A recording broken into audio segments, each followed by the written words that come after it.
नदियों को जोड़ने की अटल बिहारी वाजपेयी सरकार की कल्पना तो वास्तविक रूप नहीं ले पाई है, परंतु पाइपलाइन से गंगा जल को दक्षिण बिहार के पठारी इलाकों तक पहुंचने का प्रस्ताव स्वीकार किया गया है। केंद्र की मंजूरी अब मिल गई है।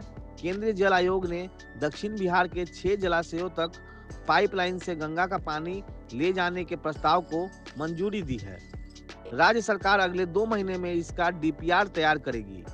आज यह खबर आई है और यह गंगा के अतिरिक्त पानी को मैनेज करने की योजना की शुरुआत है।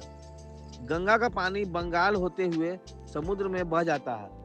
फरक्का के पास बराज बनाकर इसमें से कुछ पानी बांग्लादेश भी भेजा जाता है। उत्तर प्रदेश से चौसा बिहार में गंगा का पानी प्रवेश करता है। जितना पानी यहाँ से प्रवेश करता है उससे कम से कम 13 गुना पानी लेकर गंगा नदी बंगाल चली जाती है। सब पानी समुद्र में बह जाता है। विमर्श न्यूज अपने अनेक कार्यक्रमों में से यह प्रस्ताव देता है कि गंगा में जहां जमा हो रहे बालू के ढेर और गाद को भारी मशीनों से फ्लश करके समुद्र में बहा दिया जाए, जिसमें गंगा नदी के पेट में पानी रहने की क्षमता बढ़ जाए। दूसरी योजना हम बराबर सुझाते आए हैं कि लिफ्ट करके गंगा किनारे के ऊंचे जलाशयों तक पानी पहुंचाया जाए, फिर पाइपलाइन से इन जल भंडारों को दक्षिण बिहार के प्लेटो इलाके तक पहुंचाया जाए। यह खबर स्वागत योग्य है कि गंगा के अतिरिक्त पानी को खासकर मानसून के दिनों में दक्षिण बिहार के 6 जलाशयों तक पहुंचाया जाए। केंद्रीय जल आयोग से मंजूरी मिल जाने के बाद तेजी करने का लक्ष्य रखा गया है। बिहार सरकार का प्रस्ताव है कि 2 महीने में इस योजना का डीपीआर बनकर तैयार हो जाए। इस योजना को केंद्र सरकार की सहायता का भी इंतजार रहेगा। प्रारंभिक अनुमति मिल गई है।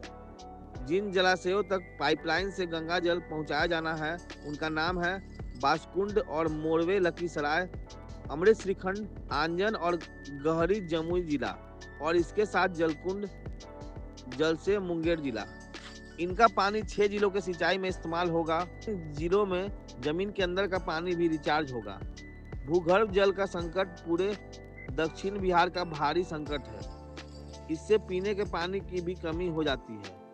इससे भविष्य में 23 जलाशयों तक गंगा जल पहुंचने का मार्ग खुल जाएगा। ये अपने आप में गंगा जल की बर्बादी को भी रोकेगा और इस तरह इकोसिस्टम में मानवीय दखल बढ़ेगा। इसकी भी संभावना है कि यह योजना पर्यावरण का संवर्धन करे। इससे यह भी संभावना है कि भूजल परिस्थिति में सुधार हो। हम यह प्रस्ताव विचार के स्तर पर देते रहे थे।